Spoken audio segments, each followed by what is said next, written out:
Hello lettering friend, I'm Sarah from Ensign Insights. The basic strokes are important when learning modern calligraphy and hand lettering because these are the strokes that build letters. They can help you practice muscle memory and get comfortable with your brush pen. But what if you're trying to practice them and they are just too boring? I've been there. So in this video, I'll share 5 ideas to make practicing the basic strokes more fun. First, let me give you an overview of the basic strokes.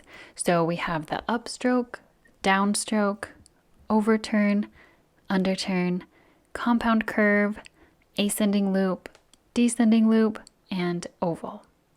These strokes are the most common strokes that build letters.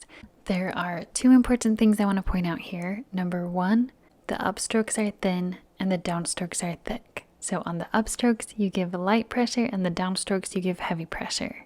Number 2, calligraphy is not cursive, so you actually pick up your pen in between strokes to form your letters.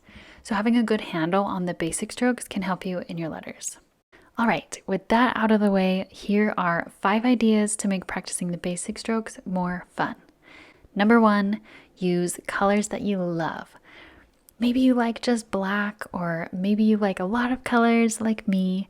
Maybe you just like greens or pinks. Use whatever color makes you the happiest right now. Number 2, try a new pen. Not all pens are equal, and you might like one pen over another. There isn't one perfect pen for everyone, as much as I wish there was. So instead, you just have to experiment and find the one you love. Number 3, try different worksheets. I think using worksheets can be super helpful to get you started, but maybe you want to try worksheets for a different pen size or with different strokes. Also, having worksheets can help you feel motivated to practice because you don't have to come up with them on your own. These worksheets are my flowy monoline worksheets, and the point is to get you to practice a different type of stroke with a little more flowy style. So that's why there are some different strokes in these worksheets. Number 4, try a different style. Just like you can change lettering styles, you can change the style of your basic strokes.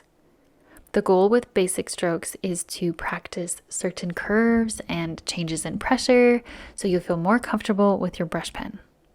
Don't be afraid to make them your own. This worksheet you see here is a free worksheet available in the lettering library to all of my email subscribers. I will link that below. Number 5, use the basic strokes to decorate a quote. The basic strokes aren't flowers or illustrations, so you may not think of using them to decorate. But they look great and they're possibly more simple than flowers or doodles. I don't know. What do you think? And you're getting good practice while also creating a finished lettering piece. So it's a win-win. Keep things simple to have those quick wins in your lettering. Here's what I want you to remember today. Hand lettering is supposed to be fun. As soon as it stops being fun, you're not going to want to practice, which can lead to feeling stuck. But this is a beautiful art form that can be used for mindfulness and self-care. So the next time you think you're supposed to practice a certain way, instead, find the fun. If you want to learn more about hand lettering, I'll leave this playlist right here with all of my beginner videos. Thank you so much for being here. I'll see you next time.